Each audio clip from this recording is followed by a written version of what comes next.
Welcome to episode 4 of PodChamp, the podcast that gives you 100% of your weekly recommended intake of news and views about streaming, gaming, and internet culture. In today's cast, today is going to be a bit of a con special. Over the last couple of weeks as a whole, we visited both Twitchcon and BlizzCon. We had Anchor and Wolf went to BlizzCon, and Starfish and I went to Twitchcon. So that's why you haven't had any of our podcasts for the last couple of weeks, because we've been out enjoying ourselves at different conventions. So now we're going to share with you what we've learned, what announcements were made, and the fun times that we had. So prepare for some lively discussion around the announcements from both conventions, in addition to some fun stories about what we got up to. We'll still start with our weekly segment, I've Been Playing, a review of the games that we've been playing this week. Following that up, we're going to jump straight into a discussion about TwitchCon, and then we'll move on to BlizzCon. I'm your host, Quigabyte, and seeing as I'm talking first, I'm going to talk about what I've been playing first.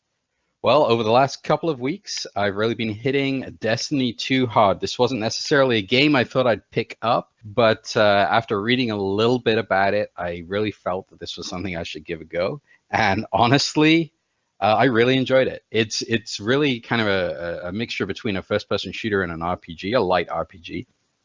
And for me, what I really enjoyed is the questing and the leveling up.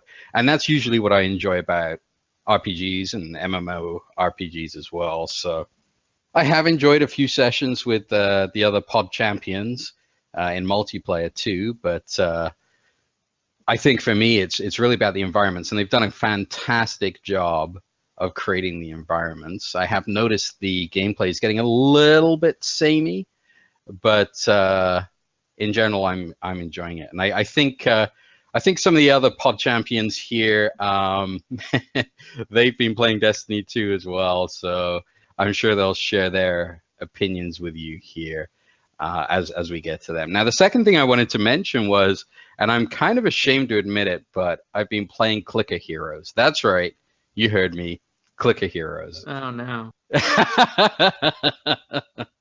It's honestly, it's ridiculously addictive, and I don't even know why I installed it and why I have it, but just and the ridiculous thing is, it's a completely pointless game. I mean, most games are pointless, but this is absolutely pointless insofar as you're leveling up your abilities just to level up and then reset the game and do it again and again and again. And the abilities that I level up are automatic DPS, so I don't even have to click. So I don't even click, which is the name of the game. So Steam advertised it at you, because Steam also advertised it at me, but I have the taste not to play. Oh, ouch. Savage. Taken to the bank. That's harsh, Starfish, but fair.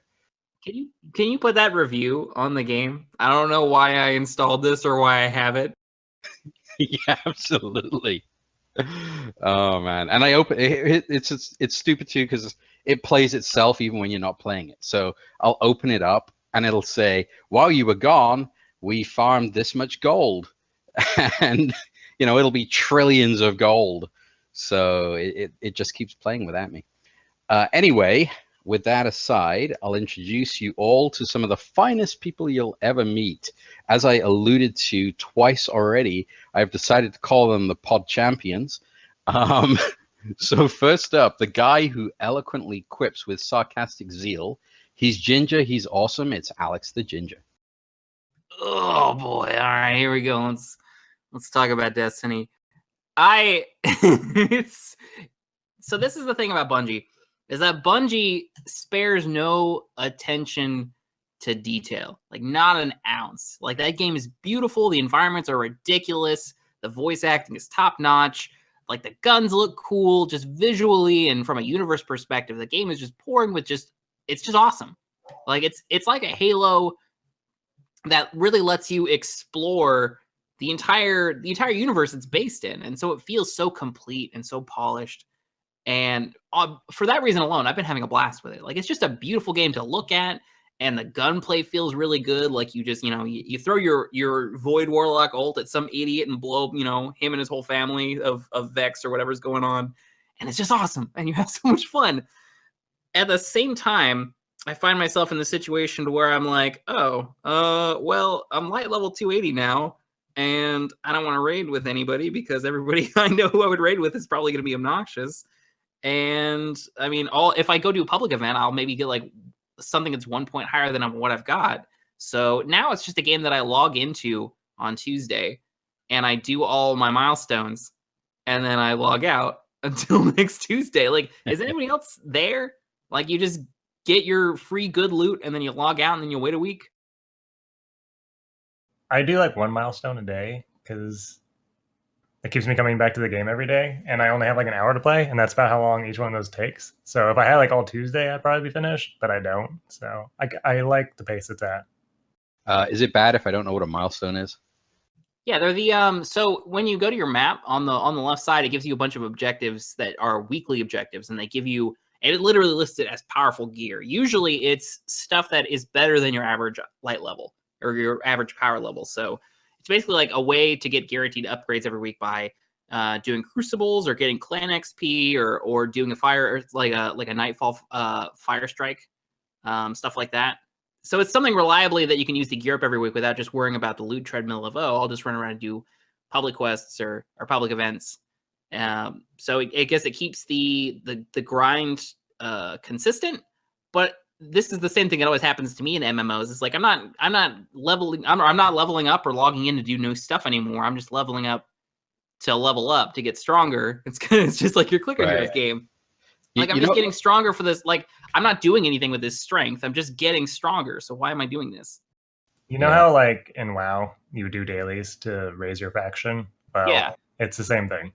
Yeah, it is. And that's why I stopped playing WoW or playing really any other MMO, is because, like, one, I just don't have the, like, if I'm going to spend my time in a game, I'm going to spend it doing something that actually feels fulfilling or new. I'm not going to choose to log in to do that same thing every week for an incremental upgrade that fundamentally doesn't really change the way that I play the game at all. So that's kind of where I've gotten to with Destiny. It's beautiful and the gameplay is great, but it just doesn't give me enough reasons to log back in. You know what I really noticed about it too? So the first time you play through, those environments, they feel huge. It feels like a huge world. It's very well put together. But as you do play through those zones over and over again, you do notice that they're really not as big as they seem at first. In fact, they're actually quite small. But yeah, no, I definitely got that impression. Like once you run through the same area of a zone, like the first time you do it in a mission, you're like, oh, that's badass. And then you go through it like 30 times to do the same public event. And you're like, oh, yeah, right. It's just, yeah. To their credit, like the environments of the scale and detail that they've built are like no small feat. So it doesn't surprise me that, there's only so much area you can cover, but that doesn't really change the way you feel about it, All right. This lady of the podcast hangs around with me and makes me look much cooler than I really am. She's smarter than the average sea creature and uses long words that I don't understand. It's radioactive stuff. Baffle him with bullshit. That's what I always say. Use the long words no one can understand. They won't be able to call you on anything. So what I've actually been playing the most over the past couple of weeks is WoW. We have not, or I have not really played WoW at all since shortly after the new expansion dropped. So I have all kinds of patches to catch up on, and there's new quest nodes and all kinds of things I haven't done. So I've actually had a lot of fun getting back into it right now. You need to get to August with me because I need help. I'm not powerful enough to do August on my own. I think I'm there now. Okay. All right, she's possibly the nicest streamer on Twitch. She loves horror games and is a master to Dorian Gray, its Anchor. Oh man, I feel like you're slinging some falsehoods there. Yeah, I love horror games. They're literally my favorite ever. Well, as you all can probably expect, Sims 4 Cats and Dogs came out on Friday, and that has just ruled my entire world for the past, 48 to 72 hours. So I'm just enamored with this game. The Sims community has been waiting so long to create their pets, their cats and dogs in this game, and the Sims team has given these amazing, super detailed edit tools that you can literally draw to the exact detail, the markings on your cat or your dog, or if they have a heart-shaped patch of fur on their butt, like you can draw it on there. I mean, it's so detailed, it's so amazing. I'm just completely enamored with its awesomeness. And of course, I created Dorian in the game, and it's my favorite thing ever. That's awesome. And I apologize. I haven't had a chance to check out your stream on that yet. I know you've been streaming it. Or did you stream it just once or twice? Well, I actually couldn't resist. It came out Thursday night at 10 o'clock if you pre-ordered it. And Wolf was like, just wait till tomorrow. Like, it's Friday. You can stream it after work. It'll be fine. And I was like, no, I literally can't wait. So like 10:01, I was installing the game and getting OBS up and running and like starting a stream because I literally could not do it. I could not go to sleep without having played the game before I went to sleep. I've streamed it twice now, and it's awesome. You can also make, we ended the stream actually on Friday making like iconic animals from like books and film. So we made like Milo from Milo and Otis, Scooby-Doo, Crookshanks from Harry Potter. Who else did we make? We made the Target dog, Spot, that has like the red circle over his eye. I mean, it looks exactly like the dog. Like it's just amazing. Like you can do anything you want. It's pretty stellar. Wow, sounds like the customizations are pretty extreme there. Oh yeah, it's literally, I mean, they even have emoji stamps. You can stamp an emoji poop on your animal if you really, really want to. I mean, as extreme as that is, like, you can do it. You can do whatever you want. Well, that Maybe sounds he's been pretty very cool. bad. What? Maybe he's been very bad. Maybe he deserves the emoji poop. Sure. Oh boy. Okay. Created in 1624 in a failed science experiment, he has roamed the planet in search of the greatest video games ever made. It's Wolf. Wow, that was intense. I kind of sound like Doctor Who there. So this week, I'm basically on the list with everyone else saying that I played Destiny. I wish there's a lot for me to add there, but there's not a ton, other than I want to go out on a limb here and say that I actually like the grind. And that just goes back to like my WoW days of being like, hey, who has the best gear? Like, I want the best gear, and I will spend my whole life like trying to get it. I just like games like that where you like grind for days just to get the best gear. It's sad and depressing, but I guess that's I don't know who I am. You know what I find interesting now you say that about the gear is, at least from my perspective, I noticed that the gear looks they all look very similar. Like, the 15 different helmets I've worn, they're all basically the same with slightly different colors or whatever. But the flip side of that is, compared to like the old days of World of Warcraft, it all blends together perfectly. You don't have, a clown fiesta of an outfit. Yeah, I think that was kind of their intent. They didn't want like, because you can't like transmute. Like, it's not like WoW now where you can be like, you know what? I want to wear that outfit because it looks cool, even though that's not what the actual armor is anymore. But yeah, everything looks like it belongs together. Though there are mods. You can mod the way your weapons look. I don't know if you've come across any of those yet. But I haven't seen that. I have got some of the, I can't remember what they're called, the things that allow you to change the color of your armor. Oh, Shaders. yeah, shaders. Yeah, there's actual like items that will change the look of your weapon in addition to just the shaders. Okay, very cool. Plus, I don't know what your problem is with my green and red Burning Crusade armor that my Death Knight wore for like 6 levels. I don't know what your problem was. Well, it has its own kind of beauty. So this guy has conquered audio and literally bends it to his will. Welcome, Gigantus. Well, thank you. I've been playing Destiny 2 also, but I'm not going to talk about this one because I had a feeling that a couple members of the podcast would. I'm going to talk about Shadow of War, actually. I've played that. Well, I pretty much completed it all the way just before starting to play Destiny. And I had been waiting for that sequel forever, man. I played the first game. I think I've put around like 140 plus hours in the first game, and I had been waiting for the sequel for 3 years now, 4 years, and I was not disappointed, but it's because it's a really good game, and you're gonna sink a lot of hours in, just like the first one and everything. I would have liked to see a couple new features. They've changed the way like the raids work, the way you build your army. Of course, they added a fucking market in the game. They had to, because why not? Right. But I still enjoyed it, but I would have liked to see a little bit more like switches to the mechanics or the gameplay compared to the first one. They've added some new powers that your character had, so that's fun. But other than that, I didn't see too much that they changed from the first game to the second one, but I still very much enjoyed it.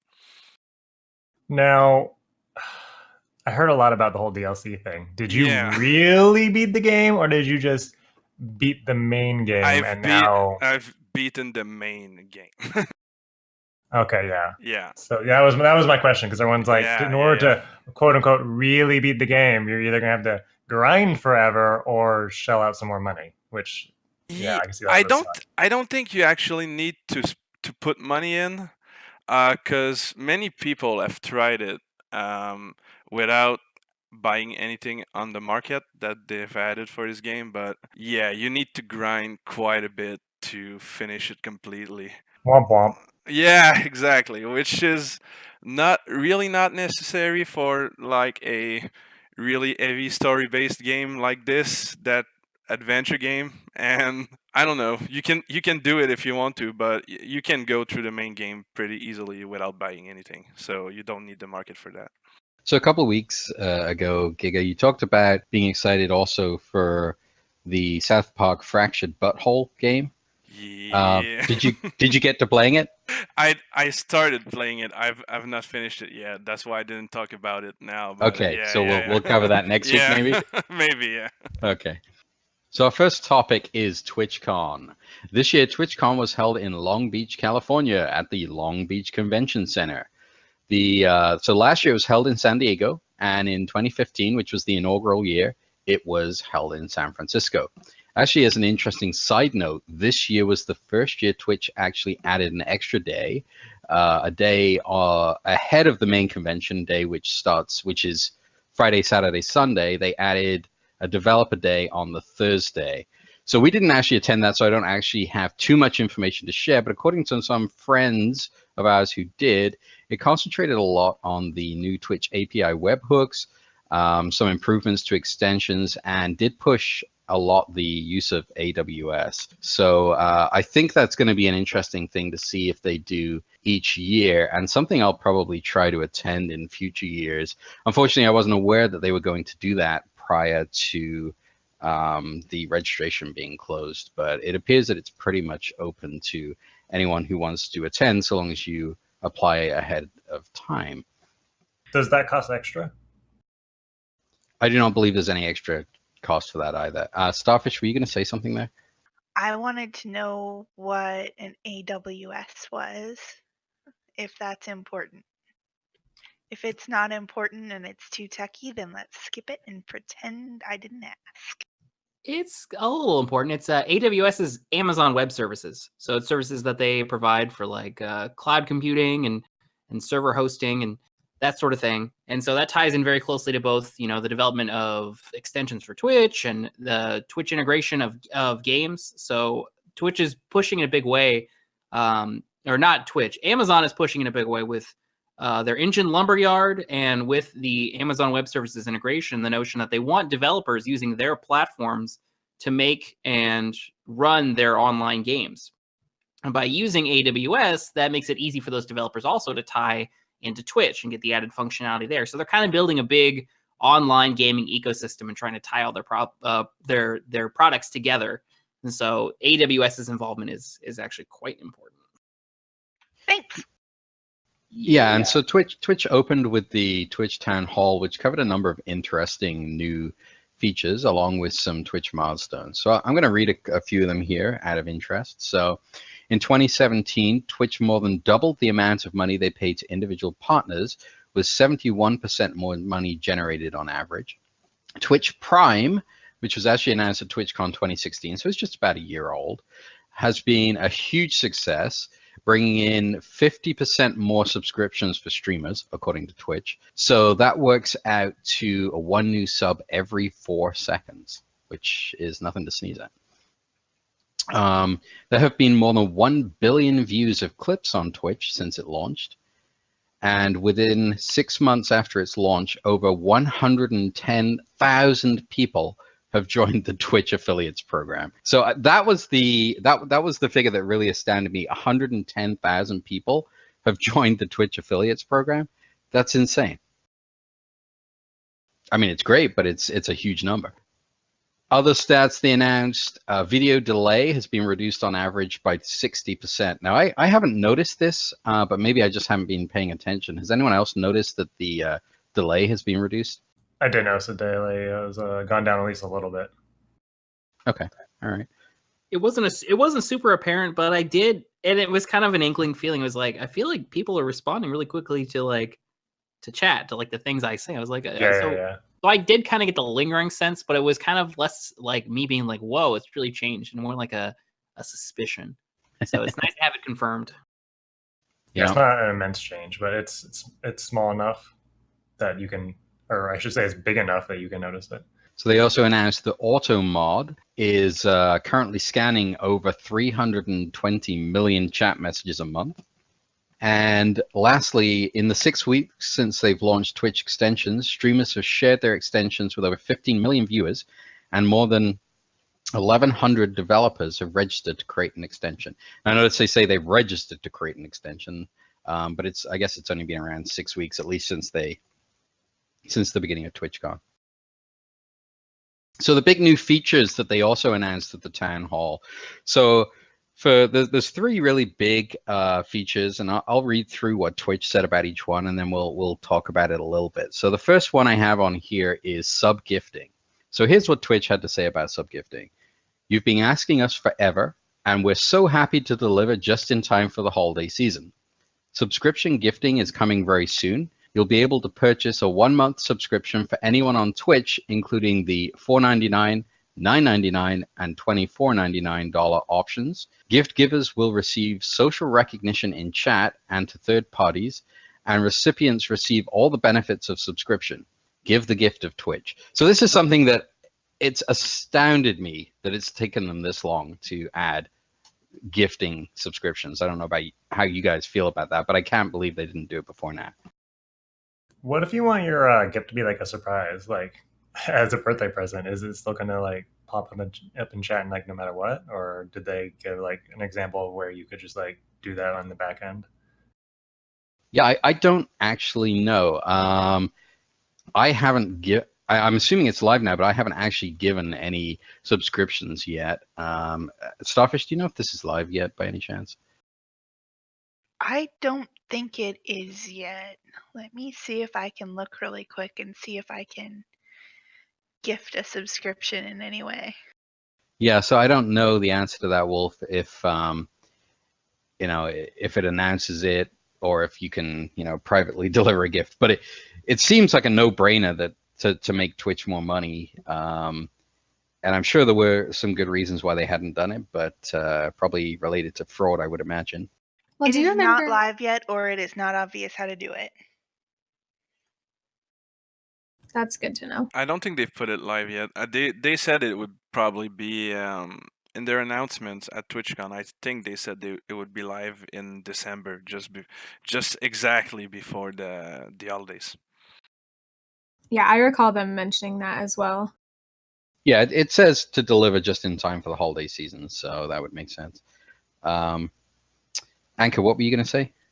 It just reminded me of, do you remember last year when they made it so that you could actually purchase subs in channels using like leftover gift card balances? I do remember that, yeah. And at that time I was like, oh, this is super cool, but like it's only for me. Like I can buy a sub with the, extra $5 that I have left on this Amazon gift card or whatever, but I can't gift it to anyone. Like you're gifting it to yourself basically. But now like I'm wondering if maybe they will try to tie that in to a similar feature as they did last year. So like not only you can gift subs, but maybe they're going to try the gift card thing again and you could gift subs that way as well.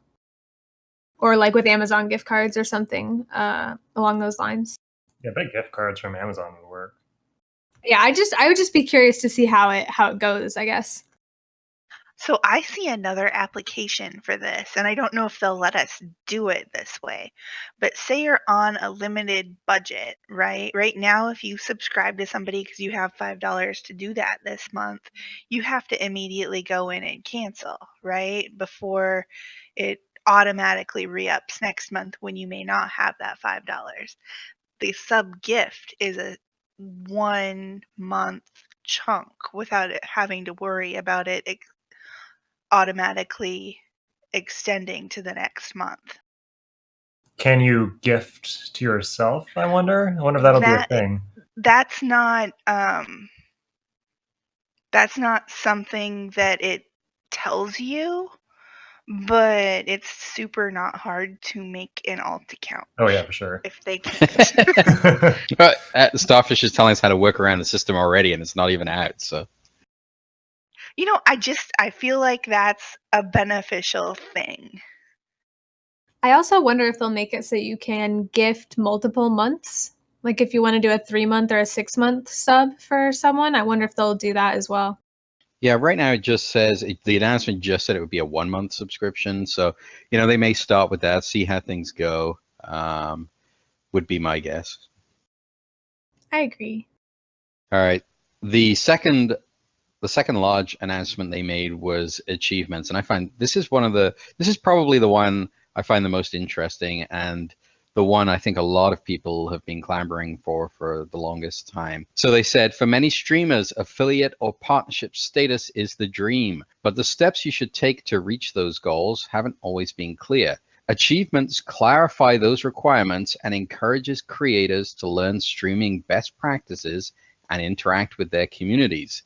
This feature is built to give streamers a fun roadmap to achieving greater success on Twitch. Check back in November for more. So I think this is great. I mean, I like the fact that they said it's fun too, because it kind of is. When achievements first started coming out in video games, I thought this is ridiculous, this is dumb, this is stupid. And I'm a huge fan of achievements now. I love just collecting all the achievements in different games. And not only is this, a way to see, it's like a progress bar, right? But it's fun things you can strive towards.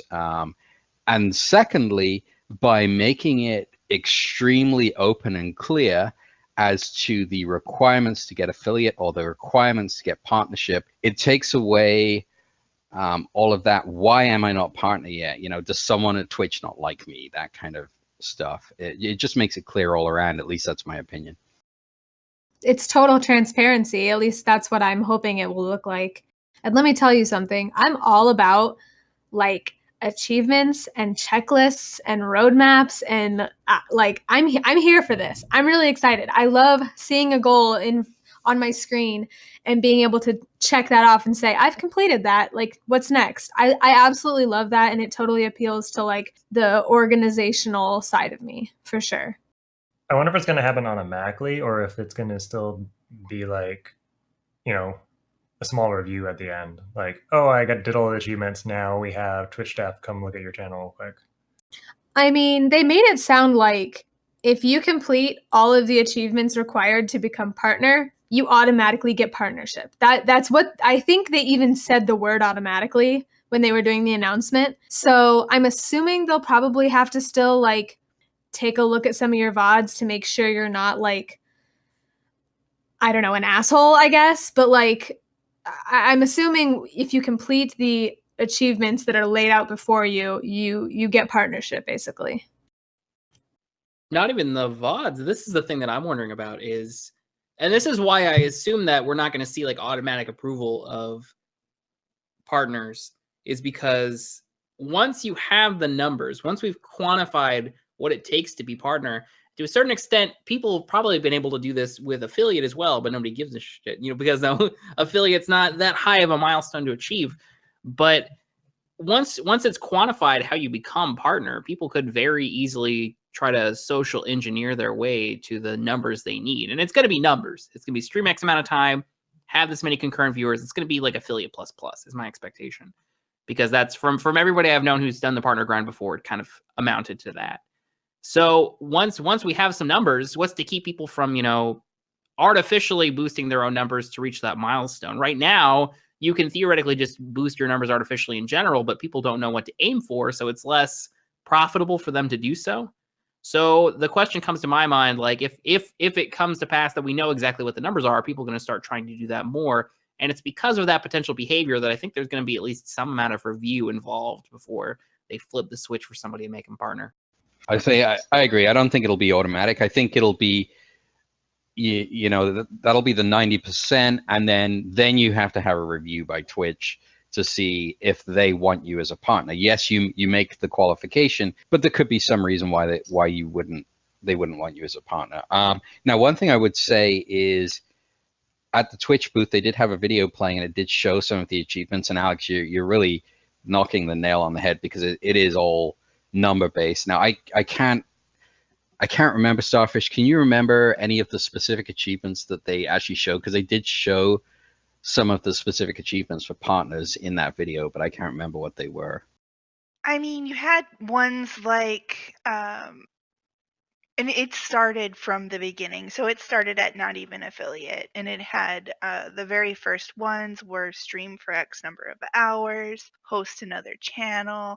There was some of that sort of thing, and I really hope they do have as achievements or whatever some of the new or lesser used functionalities in Twitch, so that people can get a good handle on whether or not they want to use that going forward. Like, just check the box, do it once, see what you think. Yeah, I do appreciate that. It seems like the way that they're building the system is not for like the people who are chasing partners super hard. It's kind of for everybody. And it's as much about learning about Twitch and how it works and what buttons you can press than it is about just kind of reaching, arbitrary milestones to get some nebulous goal. So I think that's really cool. I think it's probably ultimately not going to encourage people to use some of the stuff on Twitch. Like, probably one of them is going to be, use your channel feed. Make a post on your channel feed. And everyone's going to go, what the hell is a channel feed? Where can I find that feature? But that's exactly what I mean. There are certain things that aren't really in use. For good reason. Right. So maybe they're broken and maybe it's a dumb feature or whatever. But there's some of those things, and some of these newer things, like we haven't talked about it yet, but the rooms, some of that stuff, people aren't going to immediately adopt. So having that as part of an achievement, I think, is actually kind of beneficial. Yeah, I agree. I don't necessarily think it's going to make... People are going to do it to get the achievement and then probably never use it again. But what I did want to say was, I think what this system will do, and probably what Amazon and Twitch are hoping for here as well, is people who, like Alex said, people who aren't necessarily chasing partnership, But they look at this achievements board and they're like, wow, I'm only 3 achievements away from being a partner. Maybe I should put extra time in and do these extra things, and then I could become a partner. And now that brings in more revenue for Twitch. So, you know, obviously they're looking at it from a business perspective. They are a business. So yeah, as soon as I see those achievements, like I'm going to be ready to rock, because the thing about partner is kind of a thing that I think anybody who's at least gotten as far as affiliate kind of thinks like, okay, well, you know, I've reached some milestone, I can get subs, and I've got people who watch me, you know, but what is the next step look like? Like, what does it take to get to that point? And it's discouraging to even begin to think about the grind when you don't know what the grind is even going to look like. It's like, where am I even going? Like, you can just aim for bigger numbers, and for some people, I think that works fine. Like, they're just like, I'm just going to get big and big and big and big, as big as I can be. Doesn't matter, you know, what the goal is for partner, because I'm going to want to get that big regardless, and then even bigger still. But for someone like me, like, I'm very numbers oriented. So if I'm going to aim for some quantity in order to reach that milestone, in order to become partner, I'm going to want to know what that quantity is. So I can plan out how long it's going to take to get there, like what the best strategy is to grow quickly enough, or, you know, where to make sacrifices, or that sort of thing. So having it all on paper, like in numbers, not just an idea, but like hard stats, I think is going to encourage people who kind of think like I do to actually chase it. yeah, for sure. And this is something I think we should come back to and look at again once we actually have a full outline of what those achievements are. And I'd like to do a review of those with the group, you know. Did it say November? It said November, so it should be soon. Oh, wow. Okay. Yeah, I would say watch the Twitter and watch the Twitch blog, and because they seem to just drop stuff as soon as it's ready. Yeah, for sure. All right, moving on. The third item here. So raids. So everybody's familiar with Twitch raids. So they're formalizing raids. So what they said on this topic was, raids are one of the most exciting things on Twitch, and now we've made them easier. After all, one of the best ways to grow your channel is by teaming up with other streamers. Starting in November, you can use our new raids command, /raid, to start a raid. Let your viewers join in and then automatically host the channel you want to send your viewers to. So this is interesting. And I believe Anchor has actually already used this feature. So maybe you want to chime in on this one. Okay, here's the thing about this feature. When I initially heard about it, I was really excited because the way we kind of pull together raids now isn't necessarily disorganized, I guess, but it's just kind of getting the folks in your stream, in your chat, to kind of like rally together, you know, come out of lurking, that kind of thing, and copy and paste a raid call into the person's channel that you're going to host, and then you go raid them. I kind of thought that this feature was going to look kind of similar to how it does, but with, like, I don't know, a box that you could type your raid call in so that it like automatically, I don't know, like posted it in the person's channel who you're hosting, or just kind of made the transition from your live to your hosting somebody / rating somebody a little bit more seamless. And it just doesn't, I don't know if it is doing what they wanted it to do. For example, I rated someone the other night, and I think it was getting towards the end of the night, so I didn't have that many folks in my channel anyway, or like mostly everyone was lurking. And so when I went to go raid someone, it said I was only raiding with 3 people. Because basically how it works is the folks in your channel have to click a button in the chat that says join. And then, yes, they join the person's channel that you're hosting and they go in for the raid, but they still have to copy and paste a raid call if that's something that you're interested in. And if they're lurking and they don't wake up and click that button to join, it won't include them in your numbers. So maybe I had 10 or 12 people in my chat, but it said I was only raiding with 3 because only 3 people hit that button. So I was wondering, because like I've rated on your stream the other day, and I was just thinking, what's the difference between clicking a go to channel button or clicking a raid button that does exactly the same thing? Exactly. It's like they overhyped it. It does the exact same thing that we were already doing, basically. It just like brings you to the other caster's channel. That's it. If you want a raid call, you still have to do it like you were doing. So it's basically the same raid they had before they added a raid feature. So I'm going to say very candidly that I'm kind of thankful that they didn't include a raid call in that functionality because I think if raid call is included, it naturally encourages people to do it. And I will say without ambiguity that I despise raid calls. And apparently from conversations that I've heard, a lot of other streamers too, and here's their justification for it. Their thinking is that when you come into the stream and you raid call, it's kind of like self-advertising. That's the way they feel about it. Like I've heard Man vs. Game and some other really big streamers feel that way, that like in some cases a small stream does a raid call in their big stream and it's a way for them to promote themselves. Say like, hey, we're here. I'm a streamer too. Give me attention. And I know that's very often not the intent. In fact, I think a lot of people really don't think about what a raid call represents. It's just kind of a thing that they do.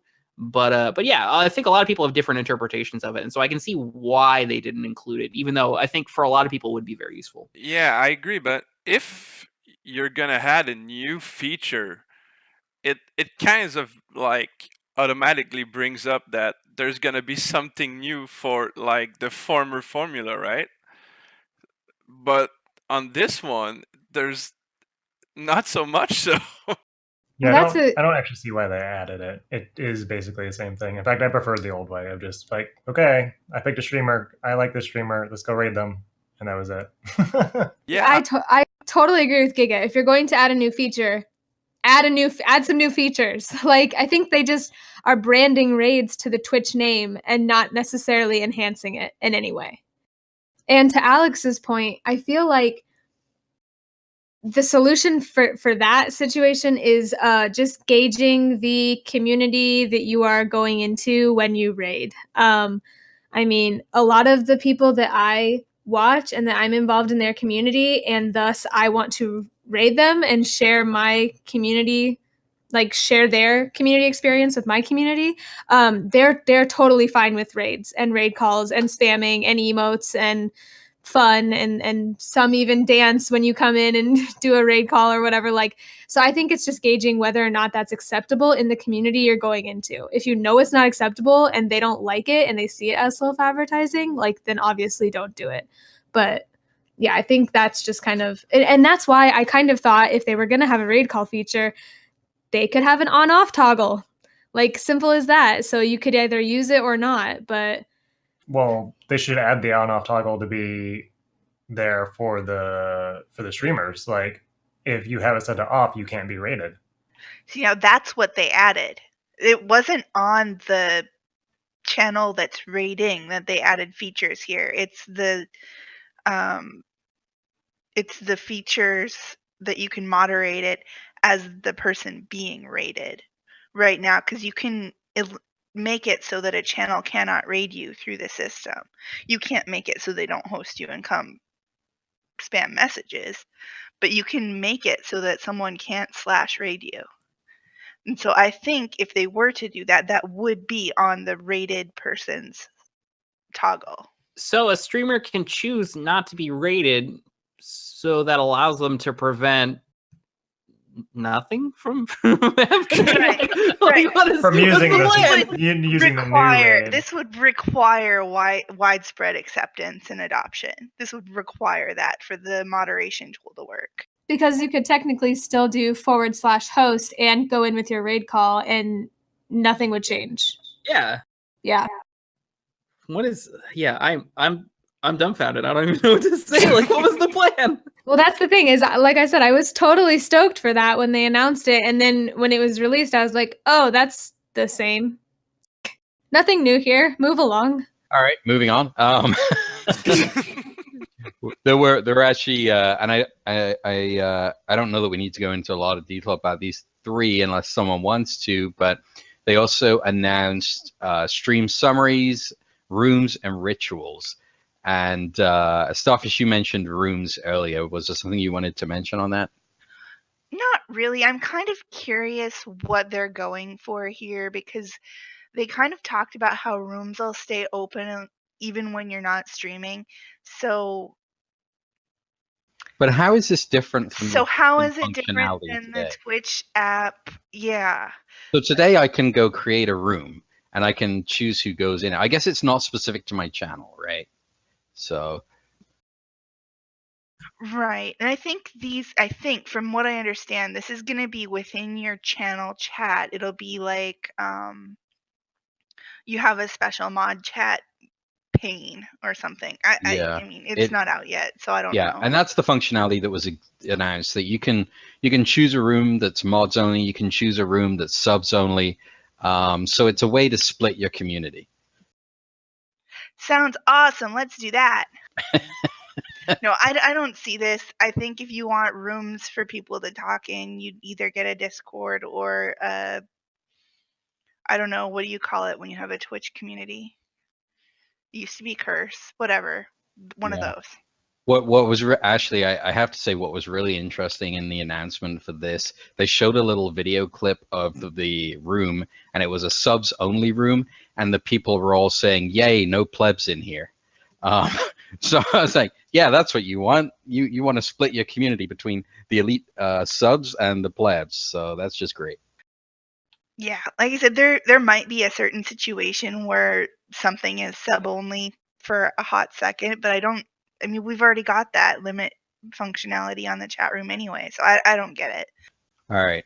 Okay, so we've talked a lot about the new items that they announced during the Alex, actually, before we move on, did you have something to say here? Yeah, I think the hidden gem here is rituals. Like for all the hype around other features, it feels like rituals have perhaps the most potential to actually change how people interact with Twitch chat. Like what were we gonna say? I was gonna say the one I'm interested in is stream summary. So let's just go through all of them, I guess. Yeah, Quig. Yeah, Quig. Just move along the whole podcast, I guess. We're good. So rituals. So the only one that we saw is the one where it basically encourages new people to interact with the stream. Like if you're a lurker, it's like, oh cool, hey, come in, hang out, say hello. I want to see what else they can be used for, because they give the sense that it's a system that they want to expand on. So where my mind goes with it is like, for example, maybe rituals, like what if rituals were a thing that each streamer could set up for themselves to happen when certain things occur. So maybe when you get hosted, a ritual fires and it lets all of your viewers know to do some certain thing to welcome the raiders. Or maybe just your mods have a ritual so that there's an alert whenever somebody subs or hits a milestone, and it lets the mods know to, like, show them, some appreciation or something like that. Like there's a lot of if-then kind of functionality that could be built into this to help kind of add structure to things that we typically do informally, is kind of just like stream rituals, like stuff we just do because it's part of our culture. So I think as a feature that sounds like very dynamic, as opposed to raids, which are only kind of like, it's just kind of one thing, rituals have so much potential, and I'm interested to see what it actually eventually expands into. Yeah, I would like to see an example that isn't calling out a newbie or a lurker, because as like a introvert, I'm like, oh, don't do that. I don't want to be called out. Yeah, I just want to jump right in the middle of conversation like I've always been there, and people will get to know me as I talk. Right. I would say though, Starfish, so in the actual announcement, they did indicate that it's the person. So let me just actually read it real quick. Rituals make it easier for you to celebrate special moments that bring your community together. Say a viewer is checking out a new channel for the first time. After a minute, she'll have the choice to signal to the rest of the community that she's new to the channel. Twitch will break the ice for her in chat, and maybe she'll make some new friends. So from that announcement, it does indicate that it's you will be able to choose whether or not this ritual is going to go off. So well, that makes me feel better about it, because I don't know, I didn't hear that when I listened back to it, the VOD, and I was like, no, please don't do that. I don't want it. Yeah, I agree. What does the icebreaker look like? That makes me curious. It's kind of like, it looks like it's just like one of the toasts that fires when you sub, or the host, or one of those. So it's like, it's not a chat line. It looks like it's am I wrong about that? Correct me if I'm wrong, but I thought it was like It's kind of like that gray text, kind of like system text, and it says like, so and so is new here. Say hello to them. So they get the option to kind of like call attention to themselves by pressing the button without having to like come up with like a what's up message. Is that right? Because I think there's a little GIF of it, or there was an example visual in the video, and that's what my memory of it was, but I could be wrong. I think you're right. I could see trolls abusing that. Maybe that's just me, but like make an account, do it, make an account, do it, make an account, do it. Well, they could also make accounts and just spam your chat. Yeah, Right. I was gonna say that's not different. I mean, you know what I mean. And then I was going to say, there's no more information on it right now, but Giga, you said you were also interested in the stream summary. Yeah, I was. Well, I'm not a streamer, so I'll rely heavily on Anchor and Alex on this one. But we did actually a topic on this on the new stats page. Go check it out. But what's different from the stream summary and the new stats page? Because from what you guys were saying, you pretty much got all the information you needed right after your stream was done. So I was wondering if they added anything new that would help you guys. Permission to speak freely. Yeah. It feels like stream summaries are your stats page for people who don't know how to read stats. So like in pretty big numbers, it's like you had 30 viewers today. Good job. You got 5 subs. Way to go. Like, it's just a very simple way. Maybe I'm wrong about that, but they just released a new stats page. So I can't imagine that what they're hyping up here is just a better stats page. I think it's just a way of making it easier to read, because in my opinion, like if I look at my stats page, it's broken down minute by minute. It's got like a little line graph and all that stuff. I think we showed it off before. It's got a lot of data there. So if you're the kind of person who's good at reading data, you're like, oh, awesome. Yeah, I can draw a lot of conclusions about this. But if you are not one of those people, perhaps not. Oh, Quig just posted a picture. Let's look at it. Stream duration, average, max. Oh, path to partner, there's your achievements. Yeah, it really does not look all that much different from the current stats page. It just seems like it takes some of the information and simplifies it so it's easier to read. I don't know. So It is literally a summary, right? Yeah, so the only difference is you're reading text instead of graphs, pretty much. Yeah, you can even see if you look in the sidebar right there, stats is right underneath it. Maybe what they do is, oh no, that's got an arrow, so you can go to. So yeah, it seems like it's just the stats page but less granular. Like it's got the same information on it. Yeah, like I the think viewers and your peak and all that.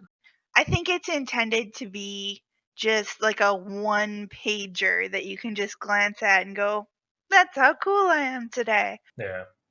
And honestly, can I tell you what this looks like? I used to get emails from Stream Elements because they also will email you a summary of your stream when you are done streaming. And it looks, I'm not kidding, almost identical to this, including the graph when you get it in the email from Stream Elements. So The other service right now does that too. Like all of them do. yeah, I think Twitch saw something that looked cool and they're adding it just straight to your dashboard on the side panel there so that you can go glance at it whenever you want and not check your email or not check Streamlabs or what have you. I was just curious because since we did a piece on it, it's if there was anything different, but doesn't seem that much different. I mean, we'll see when it comes out, I guess. Maybe there will be some cool new feature we haven't seen, but Yeah, and for those who are listening, I'll put the image of what we were looking at on the stream too, so you can see. But like Alex mentioned when he was looking at it, it really is just a one-glance summary of what happened in the previous stream. So, all right, so let's move on a little bit here. We've talked about the Twitch keynote quite a lot there. So I'll just talk a little bit, and Starfish and I will talk a little bit about the con itself.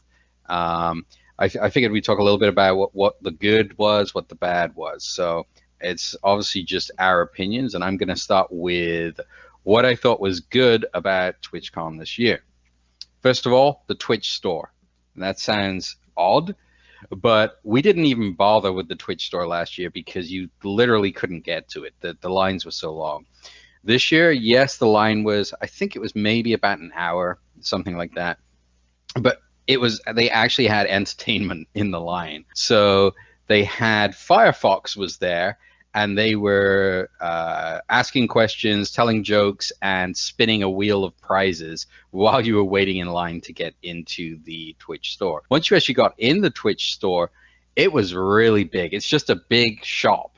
You can go around, and they had a lot of really high quality stuff. I mean, we spent nearly $200 in there.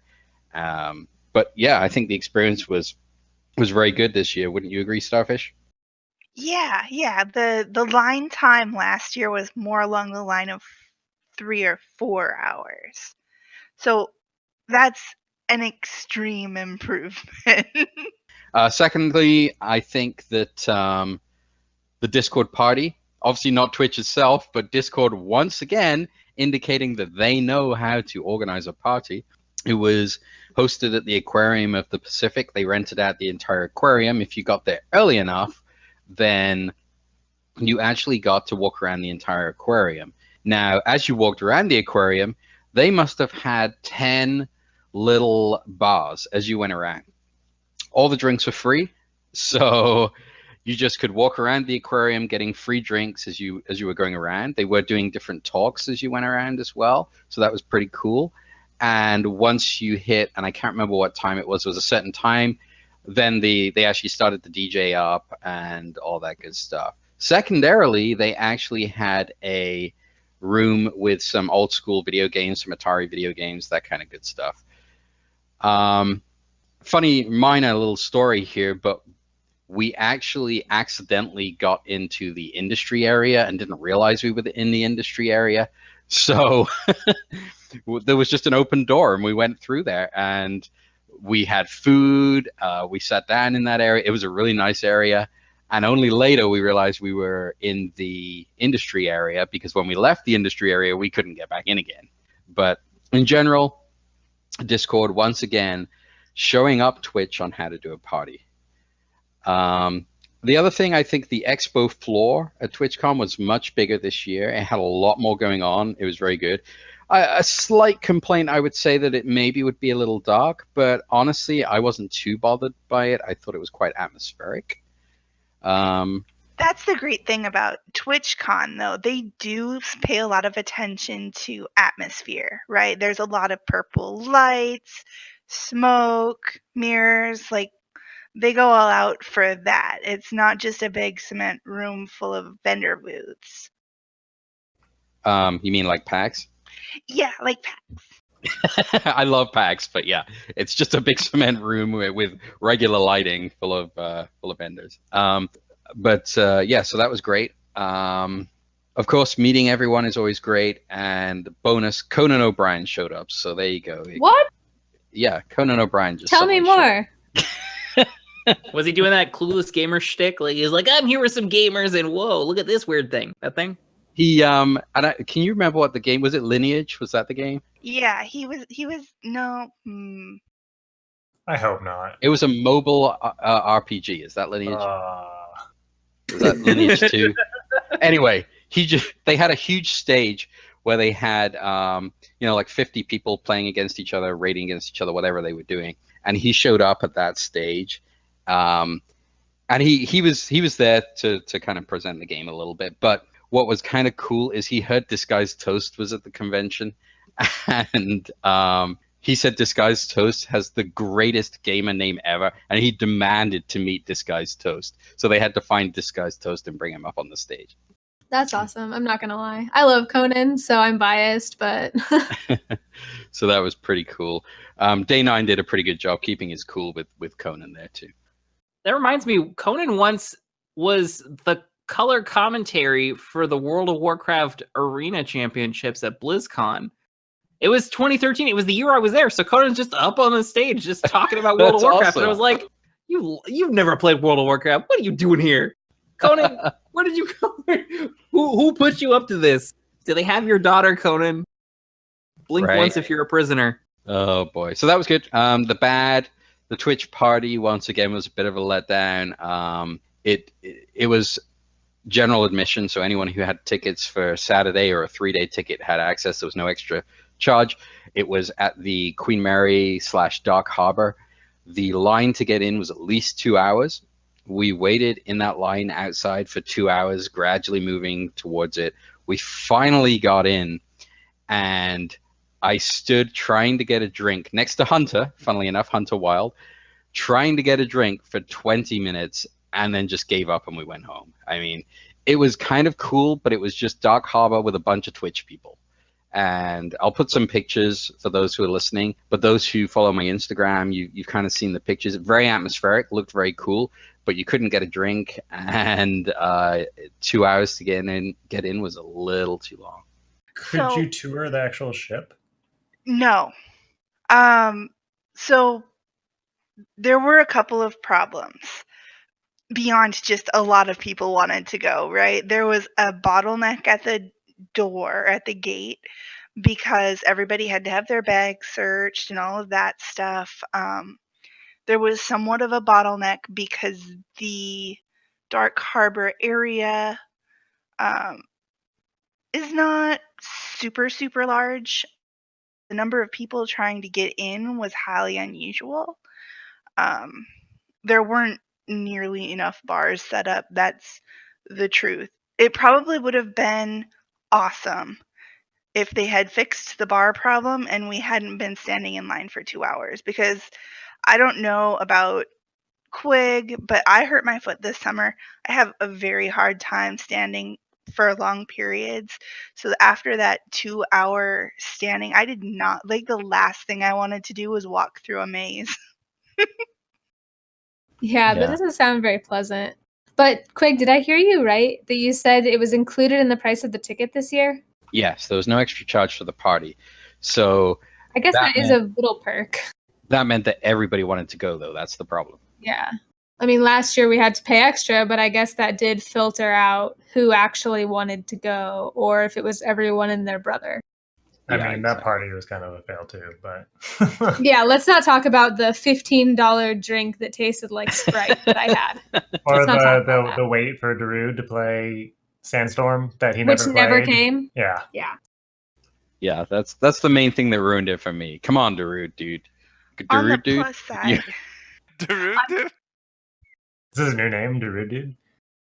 on the plus side, Petco Park would have held the number of people trying to get in to Dark Harbor. That's true. Yeah. So I've got a lot of hot opinions that I want to share today, apparently, and I tweeted this one out. My feeling is that TwitchCon is kind of just a big subsidized party for partners, in the sense that they get a lot of special treatment, they get a lot of special swag. I don't know if you guys saw. I saw pictures coming from the one and only Rini Grand Viper. She got a Coke bottle, and it had, you know how they got like a share a Coke with Devin or whatever. She had one with her name on it. I guess they had one for all the partners, and they got the big swanky partner lounge, and then I think they've got at PAX South, usually at the Twitch party, there's like a section just for the Twitch partners. Like there's the partner section, and then there's the plebs section. So it feels like it's kind of like a second-class citizen sort of thing, where the partners get really, really good treatment and everybody else is kind of on the sidelines. And like, does anybody have any insight? Were the partners cordoned off at the Twitch party? Does anybody know? I don't know if there was a partner area at the Twitch party. There was certainly a partner line, so they got in an expedited fashion. Yeah, that's what I figured. There was a partner line. They could get in, pretty much instantaneously. Some of them maybe had to wait 5 minutes. But this time I didn't see a special area. It seemed like it was open to everyone. Maybe there was somewhere and I just didn't know where it was, but I saw partners everywhere just walking around, and I didn't see any special area for them. Again, that doesn't mean there wasn't, but. So I heard this year that partners didn't get +1s like automatically like they did the year before, which is part of the reason why the regular line was so long. You had all those partners with their +1s sitting in the same line as the rest of you. All right, moving on from that, the other thing I was going to say was really the Long Beach Convention Center was not prepared to deal with this many people. In fact, Long Beach itself didn't seem prepared to deal with that many nerds descending upon them. The convention center, getting into the convention center was extremely disorganized. The very first day we tried to get in, We got in the line for the town hall. We spent, I don't know, maybe an hour in that line. We got to within sight of the entrance, and they said, sorry, we're full. You have to go join a different line now. Okay, great. So we went down to another line to get into the convention center. We must have spent at least an hour in that line. We got within sight of the doors, and someone came by and said, oh, just so you know, this is the partner line. You guys all have to get out of this line and go over to this other line. So like there were no signs saying which lines were which or anything like that. It was just a complete and utter mess. So we gave up and came back later in the afternoon and were able to actually get in. But it was frustrating because we missed several things that we wanted to see. The other thing was it seemed like people who actually had panels to get to were having a hard time getting in the convention center because it seemed like they only allowed access for the convention center to start at the same time some of the panels started too, right, Starfish? Yeah, so if your panel started at noon, you had a very difficult time getting past the door before noon. So you also have to navigate your way to these ballrooms or whatever your panel is being held in. And you might not know where in the building that is because it's the first day. Yeah, and so TwitchCon used the whole of the convention center, and honestly, it needed a bigger convention center. So I have my doubts that they'll go back to that convention center. And again, just the city was not prepared for that either. Even our Uber driver at one point said, wow, I mean, they have conventions here every week, but usually I don't see any difference if a convention is on or isn't on. And the bars were just completely understaffed because they weren't prepared for the descent of the nerds. Random interesting note, we're pretty sure the badges this year had RFID in them. And the reason we say that is because they would scan your badge anytime you were going into any kind of panel or session. And as far as we could tell on the badges, we couldn't see any kind of barcodes or QR codes or anything like that. We were trying to look for hidden symbols in there. What are they scanning? So my assumption is that they had some kind of RFID in there that they were actually scanning, which is interesting because I've heard people talk about potentially having RFID added into convention badges to make it easier on security. That said, security itself didn't check the badges at all getting into the convention center.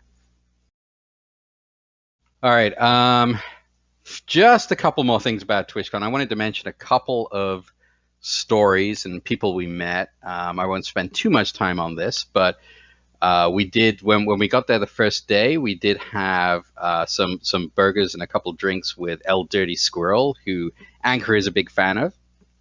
I am. When you said that, I was like, oh my gosh, you're so lucky. Like, that sounds so fun. Very jelly. And his, was it his wife, Starfish? Or is it and girlfriend? his puppy, I don't know. And his puppy. He's married. Okay, Starfish is more interested in the dog, though. Yeah, Murphy, of course. Everyone's more interested than the pet than the streamer. Hello.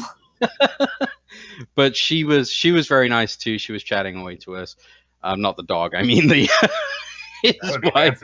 So, I literally had my stream today tell me to get off the cam so they could look at my cat. Wow. So it's That's nice. It's all about the pet. You have to show the animal. Nobody gives a damn.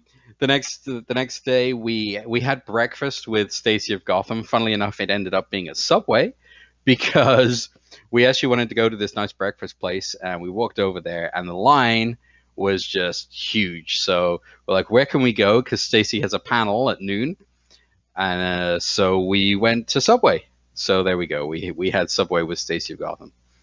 Another item. The arrival of Dr. Disrespect. If you guys know who Dr. Disrespect is, he had to make his arrival at TwitchCon with flair. Let's put it that way. So you heard this car revving from down the road, and then zooming down the road comes this Lamborghini, and he parks sideways across 2 disabled parking spaces and revs the engine, and then who gets out? Dr. Disrespect. So, yeah. Sweet car, though. I will never in my life be as dedicated to a character as that man is. I was Like, just he gonna goes say all that. in. I couldn't do it. I would just be like, no, this hurts internally too much. Like for all my derision, like I've talked about this before, I'm not a big fan of like people being like, I was a regular pirate, but now I gotta play video games or you know, whatever dumb thing they're doing. But he, no pun intended, I have a lot of respect for Dr. Disrespect. Yeah, apparently people, you know, who met him there said, you know, great guy, really is. But I don't really know much. I did now follow his stream so I can look at it because I watched a few of his YouTube videos. And You gotta admire the dedication, though. Oh, for sure. Yeah, absolutely.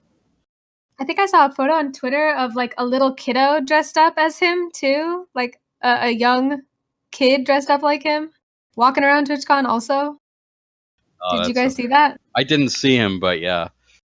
It was like a toddler in like a leather jacket and sunglasses. So That's awesome. with like a glue-on mustache. Nice. Yeah, and Dr. Disrespect is huge too. I mean, he was towering above everybody who was swarming around him after he parked his Lamborghini. So I didn't realize he was that tall. Other stories. So we had dinner with Trump, Trump SC. That was kind of cool. We just happened to be out to dinner with a couple friends, and one of them, Trump had tweeted, you know, where are people having dinner? And so we tweeted where we were, and he said, be right there. And he turned up. So that was interesting. Rini turned up too. And then actually Firebat and Jackie Chan turned up, but we didn't have enough room on the table for them. So they had to go sit at a different table. But I did get to meet them and shake their hands. And so it's good to meet those folks. And Trump, you know, great guy. It was fun to have dinner with him too. And then the only other story I had here was on the Sunday, we had drinks at the Old Dubliner, which was right across from the convention center. And it felt like everybody was there. I mean, at least a lot of the people that I know, we had Mackenzie, Abraham Linksys, Lodi, Asuna, Jism Crow, a ton of others I've forgotten, and I met a bunch of other people too. So that was very cool. It seemed like on the Sunday, everybody was just kind of getting together there and having a few drinks on the last day. So, Starfish, anything you can remember that I didn't remember? No, I think you hit most of the high points. All right, so that was our TwitchCon. And I feel like we talked about TwitchCon for about an hour. So You might be right about that. There's a lot to cover. There was a lot to cover. So, Anchor and Wolf, you attended BlizzCon. Tell us all about it. Oh man, I don't even know where to start. I guess the first thing, so let me preface this by saying this is my second gaming convention ever in my whole life, my first being TwitchCon last year. I have never seen so many people in one place. I thought I saw a lot of people at TwitchCon last year. Like when people were just there, like in San Diego, just swarming everywhere. Every restaurant was packed. Like I thought that was a lot of people. I was wrong. BlizzCon is just an absolute immense like throng of people. To give you a little bit of an idea, there were 27,000 attendees at BlizzCon last year, and this year there were 35,000 attendees. So that might not sound like a huge like jump in people, but it's 8,000 more people, which I feel like is just a ton. But I guess to parallel what you said about TwitchCon, Anaheim was ready. Like, yeah, the Anaheim Convention Center is beautiful. It's huge. That's what's interesting too is that TwitchCon had more people than BlizzCon. I'm but not sure it did. Someone said that. Well, that's just what someone said. Well, I was going to say last year TwitchCon had 41,000 people. What? Yep, that was TwitchCon last year, had 41,000 people. And this year apparently was more, but I couldn't find the stats anywhere of how many people it had this year. Well, maybe, okay, all right. So then I guess my like vision or something was playing a trick on me or something. Maybe it was just a more condensed group in San Diego last year, but yeah, and that's over the 3 days. It seemed, that's over 3 days. So for you know, you might have had 30-something thousand people, 35,000 people or whatever going each day, whereas TwitchCon might have had that 41,000 people split over 3 days. So. Oh, I see what you mean. Okay. Yeah. Well, so yeah, basically, it was just stunning. It was a lot of people. Alex tried to like prepare us before we went because he's been to BlizzCon before, and he was like, "Let me tell you a little bit about what it's gonna be like." And like, you weren't wrong, and I still wasn't ready. So, but yeah, it was amazing to see all the people. And when I say Anaheim Convention Center was ready for us, we only waited in line to get into the convention center for like, I think the longest we waited was like 10 minutes, and that's even with a bag check. So like it was, they had multiple lines, multiple entrances into each individual convention hall. Like, it was really smooth and painless. My only like gripe, I guess, if I had to pick something, was that you weren't allowed to have any outside food or drink. So like at TwitchCon, we could bring water and snacks, and like that was really nice. But BlizzCon, they wanted you to pay for everything inside. Even if you bought a drink inside the convention center, walked out, and then walked back in, you had to throw it away. So that they were like really picky about that. But other than that, I mean, it was just like awesome. I was just gonna say the security there, the like defunct security, was super picky about what doors you went in and out of, though. Like, it was so annoying. Like, there would be a door 5 feet away from me, and they'd be like, "You have to use that one," but no one's in front of the one I'm in. And I'm just like, why can't I use this door? There's no one here. But nope, can't go through that door. You got to go through that one at the right. And I think that was mainly for like the merch store, for example. There was only one set of double doors that you were allowed to go in if you wanted to go downstairs to like where all the merch was. And I think that was why they were being so picky. There was many ways to get to that merch store, but they forced you to funnel through one set of doors. And I was just like, why? Sorry, pet peeve. At any convention, when you can only go through one door and I see tons of open doors, I'm just like, why are you doing this? Did they let you have because you guys were in the Overwatch World Cup arena for some time, do you know if they let you have alcohol in there? They were selling alcohol down the stairs, so I believe you could bring it in. That was so one of my fondest memories. My BlizzCon, I went to BlizzCon alone and had a blast because I basically went to parties at night, and then I woke up during the day, and then I was like sitting in an arena at noon, just drinking rum and cokes and watching the StarCraft competition. It was amazing. Yeah, literally there was like, what is it, like at least 5 different like little concession stands down below the arena. You could just get like whatever, wine, beer, like soda, coffee, whatever you want. Yeah, one thing that I wonder if, and I think you guys probably got the same impression, like BlizzCon feels so organized, like so clean. Like everything at BlizzCon feels very deliberate, like and it's not just like a convention in the traditional sense of like, oh, well, here's all the stuff we're doing, and then here's, some booths from some vendors, and that's it. Like BlizzCon also has all this extra like stuff going on.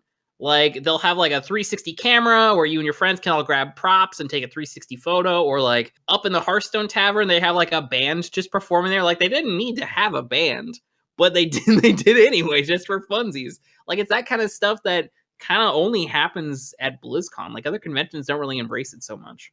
And I kind of think part of that is because, correct me if I'm wrong, BlizzCon, their first occurrence was 2005-ish, right? This is the 11th BlizzCon, and they took 2 years off.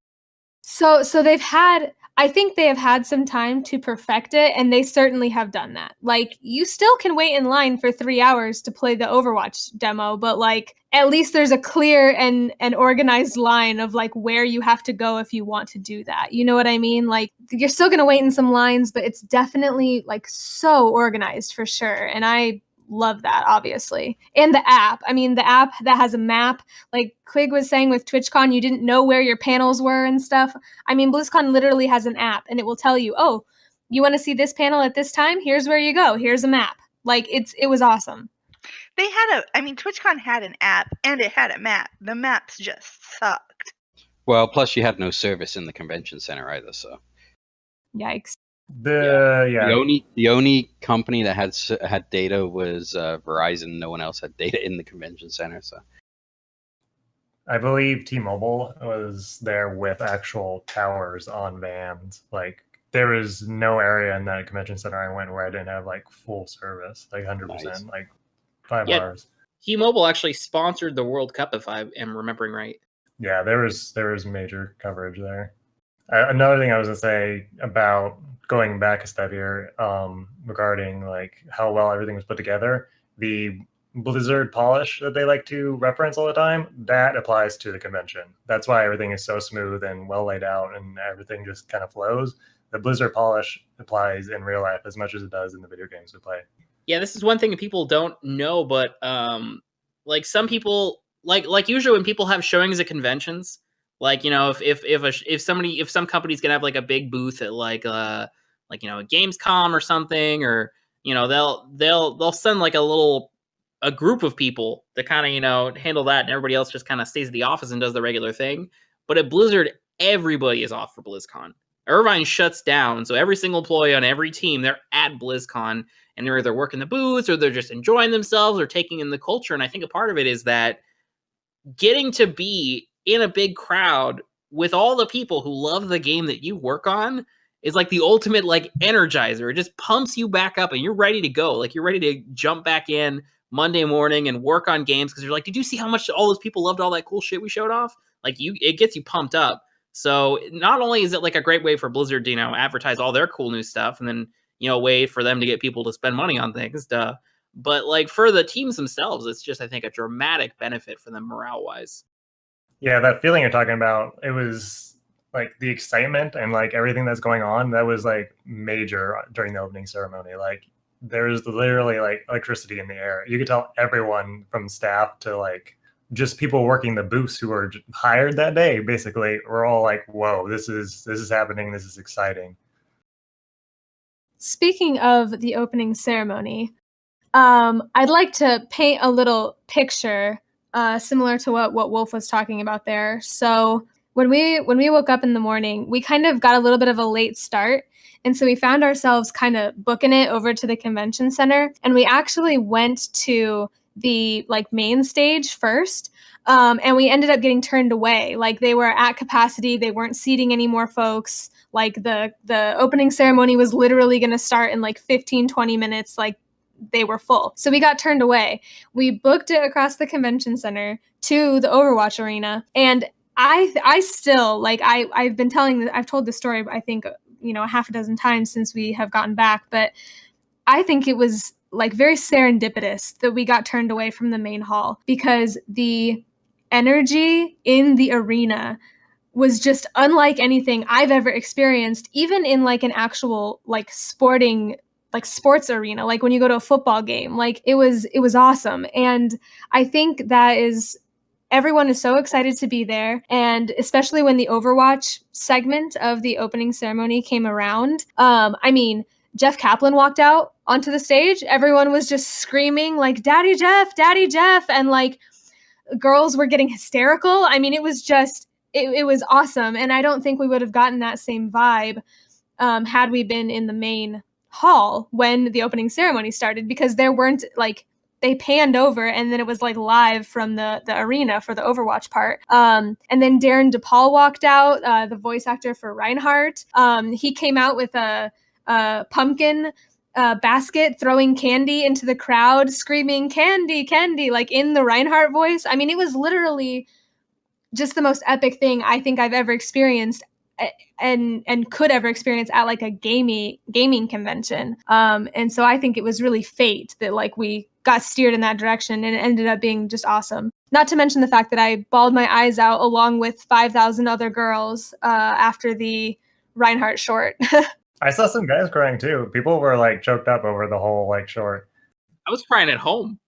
Yeah, people were moved, and Darren DePaul was standing on stage crying too. So I mean, it was just it was there an was experience. Tears galore. Yeah, especially during you didn't feel it, but during the WoW cutscene, people went crazy for that one too. Well, I have never even played WoW, and I was getting a little bit choked up. I mean, just like the emotion that they're able to put into these like cinematic shorts is just awesome. And when you're experiencing it in person with all those other people, I think you feel it even more than that, even stronger. Yeah, so that's BlizzCon. And that's why I say I've been to gaming conventions, I've been to anime conventions, I've got like 50 convention badges over on my shelf that I've kept stacked up over the years. BlizzCon is by a mile best con I've ever been to. It is just really, there's no describing it. It's just a one of a kind experience being there. So Wolf, did you want to share any of your like highlights with the group as well? I mean, we covered this with people at the con, but like my highlight is the same as yours. Like the opening ceremony and the wave of emotions that you could feel off of everyone else was amazing, because I've never been around so many people who feel so strongly about video games the same way that I do. It's just like it's literally overwhelming. You rarely come across a group of this size where everyone's just like, we love these games, and you're like, hey, I do too. Like, it's just, I can't describe that. They need to make a word for it, but like, yeah, the opening ceremony, by far my favorite part. I mean, the whole thing was great, but that moment sitting in those chairs and watching as each developer went up and talked about their game and then showed the cutscene, it was just like, oh my God, this is like primo. Yeah. And honestly, I think the only thing, I guess my other highlight that kind of matches that is the Discord party. And as Quig was mentioning with, TwitchCon too, like Discord throws the best parties, you guys. Like, it was literally awesome, and it was open bar, and Dylan Francis was DJing, and it was insanity, and it was so much fun. That was probably like number 2 highlight of the weekend for sure. Yeah, I gotta hand it to Twitch, or not Twitch. Why am I saying that? Discord. Yeah, they're all the same. Discord, they know how to party. Like if you want to ask someone how to party, literally just ask Discord. They'll tell you, and it'll turn out great. Because yeah, that moment, that night was another amazing. Like probably second to the opening was the Discord party. And side note, we ran into Trump at the Discord party. We sure did. Dude gets around. He does get around. But unlike with Quig, he did not respond to my tweet because I said I wanted to meet up for a picture, and he straight up ignored me. Let's be fair. He had like a girl on each arm already, and like and like a trail of them following him through, and I was just like, okay, wow. Such a ladies' man. And also, like, who can resist Quig? Like, he's the master. He's the fucking master of Twitch. Everybody's got to respond. Yeah, Trump's real low key about it, but he's got a thing for British men. So, oh yeah, we needed Quig there. We could have gotten like a photo and like meeting with him. There you go. So as far as announcement goes, it seems like this year was chalked with announcements. I mean, there were a ton of announcements. Any highlights from you guys? The absence of Diablo 3. I was gonna say, yeah, there was no Diablo. Let's not hit the lows. I had to notice it. Like when they don't even bother mentioning, that's a bad sign. But yeah, let's talk about, I think, oh my God, the Overwatch. So Moira is super duper interesting. She and by the way, lol at anybody who stood in line for 3 hours to play her at BlizzCon just for her to show up on the PTR on Monday. That's exactly what I was thinking. It was like, yeah, what I mean, how important was it for you to play it 3 days early? But she's really cool, and I think her mechanics are interesting, and it's going to be awesome to see how she affects the meta. There was a charity tournament, I believe, just last night. For the very recently deceased Internet Hulk. They were raising money to support the family, I think, for funeral costs and things like that. And so it was a lot of pro teams, or at least pro players on teams putting together comps. And you saw a lot of Moira getting played because she's got strong healing. I think the zone control with her orb is pretty potent. She seems pretty beefy. So I think she's actually going to mix up the game in a pretty significant way. And really just her look, like the whole like Ziggy Stardust thing she's got going on, and finally there's an Overwatch character with the same color hair as I do, so like there's a lot of reasons to be excited. It was pretty awesome seeing her. So Alex the Ginger Moira cosplay incoming? Yeah, really, it's almost a Eurythmics cosplay. Sweet dreams are made of these. You know who I'm talking about? Yes. Yeah, you know. Yeah, you know. It looks just like her. I swear to God. Listen, I got it. I got it from when you said Eurythmics, but I just wanted to hear you sing it. So You know what? I could cut that out, but I don't want to. So just Leave it. FYI, Leave it's it. No gonna shame. be there. I ain't scared. Throw it in. Well, that's the intro to the episode. That's how we kick off my music career. This is the moment. But yeah, more on Moira though. Like Daddy Bowie? Jeff. Well, okay, yeah. We'll get to that. That skin is going to be my favorite skin in Overwatch. I can already tell you. Daddy Jeff told us in a phrase that Moira was going to be OPAF. Like those are his exact words. Of course, the arena like erupted in cheers and screaming when he said that. But trying her out on the PTR, I'm not sure if she's necessarily as OPAF as he made it out to be. But I am excited because I think she will actually have a place in the meta, and that excites me. Like I want a hero that is equal parts like Zenyatta, Symmetra, something or other that actually can be played in competitive play. So I'm excited about that. And of course the reference to David Bowie in the glam skin, I'm so stoked for that. I mean, literally people were like screaming when they announced that. So I'm ready for it. I know that there were a couple things for me that were highlights. Number one, of course, the Hearthstone expansion, Kobolds and Catacombs. I was just waiting for you to talk about. You're waiting for me, yeah. There was a lot of excitement for that one. I did not see Kobolds coming. That was a surprise. Yeah. But I have to say, I'm excited for this expansion quite a lot because of the dungeon run functionality. I think that's going to be pretty fun. I was watching today, actually, Crip, Jackie Chan, and Firebat were playing in the Hearthstone Invitational. They were actually playing the dungeon run, and it looks so fun.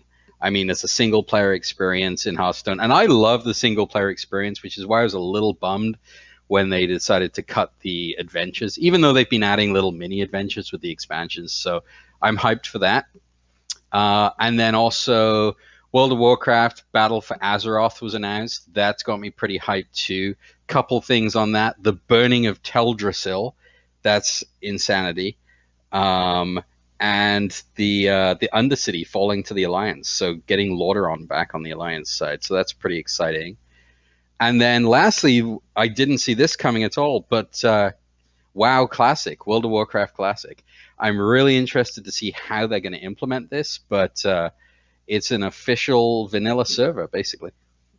See, I did see that coming, and only because of all the people they've been shutting down that had unofficial servers for people to play the classic version. Well, I thought it was going to happen, 6 months, a year ago, however long it was, and it just flew out on my head what the name of them was, the big group that were running the vanilla server. Oh, yeah. There's been a couple, but yeah, there was when they met one. with Blizzard. I thought what was going to come out of that was, hey, we've talked, we figured out how we can actually effectively run classic WoW servers. That's when I thought it was going to happen. Not basically they were saying nothing came out of it, and then a year later we get the announcement. So I'm super stoked. Like, that was my thing back in the day. I can't wait to see it, and I hope it's as good as I imagine it. I think that'll be the way that Will finally gets me to play World of Warcraft with him. Finally, after all these years. Crossing my fingers for 40-man raids, even though that's ridiculous. I hope they're in there. The thing that strikes me as peculiar is that they didn't really show us anything about the vanilla servers. There were no details. It was just, oh, hey, they're coming. And that usually Blizzard doesn't do that. Like, they even talked about it. I forget what I was watching, but there was a discussion about how when Blizzard announces something, like, they don't just, it was during the Overwatch panel. I don't know if any of you guys caught that or watched the VOD, but there's a great panel about the early development of Overwatch, and they showed like early prototypes of the game and all that stuff. And one thing they talked about during that was that the Blizzard doesn't, just announce a game and go like, hey, it's coming. They'll just like flash a logo up nebulously and then let the hype build. They want to show you the game. And so that was part of what went into like making a big cinematic to introduce the world of Overwatch. So to see vanilla just kind of be like, whoa, it's coming, so yay, and then that's it, raises some red flags for me in the sense that we don't know what shape it's going to take, whether or not it's going to be like if it's going to be an authentic experience, or it's going to be like a hybrid where it's just that old content, but it incorporates some newer features like the group finder, or, there's discussion about like what patch of vanilla it's going to be. Like at what point in the game's life cycle it's going to be, or if they're going to start it out on the initial patch and then let it progress like it did back in the day, or like there's so many questions about ultimately what version of vanilla WoW it is that nobody's really sure what to expect. So I'm probably not going to go back and play vanilla no matter what, because I remember it well enough to know that I don't have the time in the day to play vanilla WoW anymore. But it'll be interesting to see what decisions they actually make. Yeah, and I have to imagine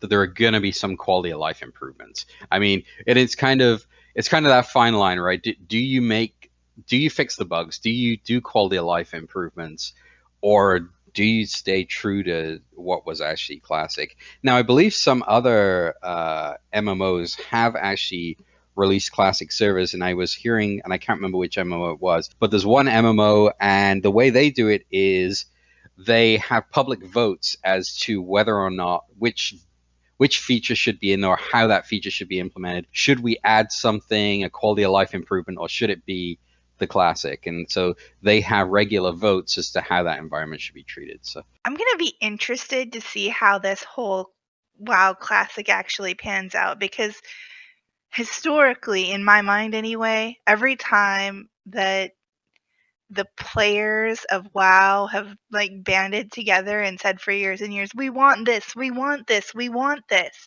And I'm going to point at things like houses. Like we had a garrison for a while. We had kind of our own little house. It was dumb. It was a bad move ultimately, because I think a lot of the players of WoW don't know what they want. So it'd be interesting to see, since people have been clamoring for vanilla servers for so long, to actually see if they're successful when they're implemented. right, you think you want it, but you don't.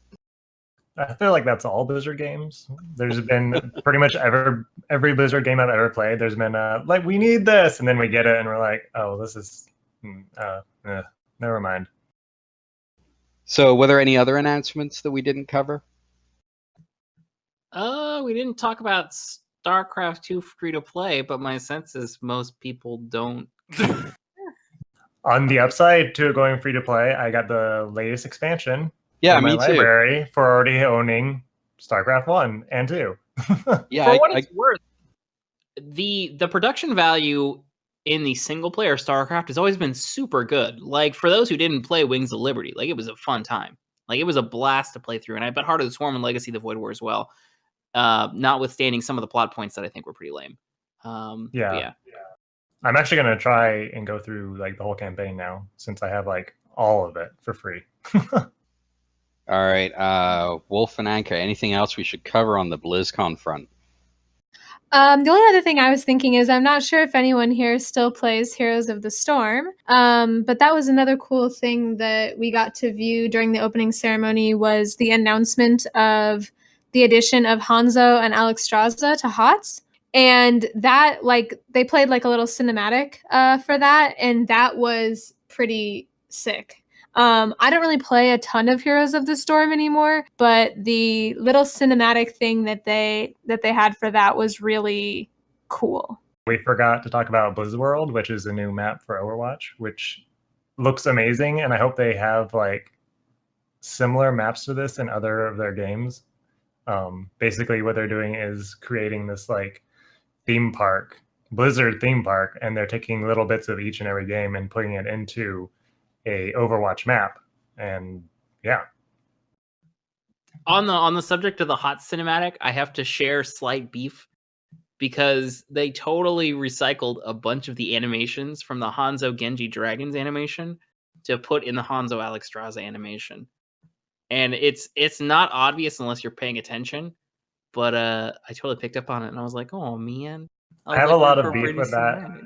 as well, but just because Alexstrasza quote unquote lost and she shouldn't, come on. Yeah, what the hell? Like, why was she was just like basically flying laps while Hanzo was shooting arrows at her. I was like, yeah, anytime you want to breathe fire or use some life binder magic, like, don't let me stop you. So yeah, I think that's basically it from BlizzCon. I mean, the final statement on that is that it was awesome.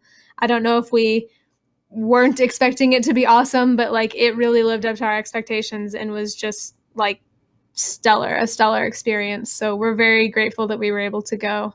I was going to say they just need to make it easier to get tickets for BlizzCon. I mean, I can't even believe on that. Yeah, I can't even believe they sold out so fast, but we got super lucky, and I wish they would add an extra day, because if you go and you spend the entire day, both days, you're still going to miss stuff. So just as a tip, prepare yourself. You can't see everything and do everything. All right, that's great. Starfish, I think you had something you wanted to cover. I did. It's unrelated to either TwitchCon or BlizzCon, but it's kind of a timely news item, and I wanted to mention it. Twitch came out, or at least it was leaked last week, that Twitch is releasing the 30 million usernames associated with Justin TV that never migrated over to Twitch. They've just been hanging on to them for several years now, and they're going to release them. This week it was just released open to partners, I believe, but they announced that next week sometime they thought it would open up to the general public. The partners were not supposed to release the email, and it got leaked. But of course, because the partners always leak everything. So right. It's just your contract. It's fine.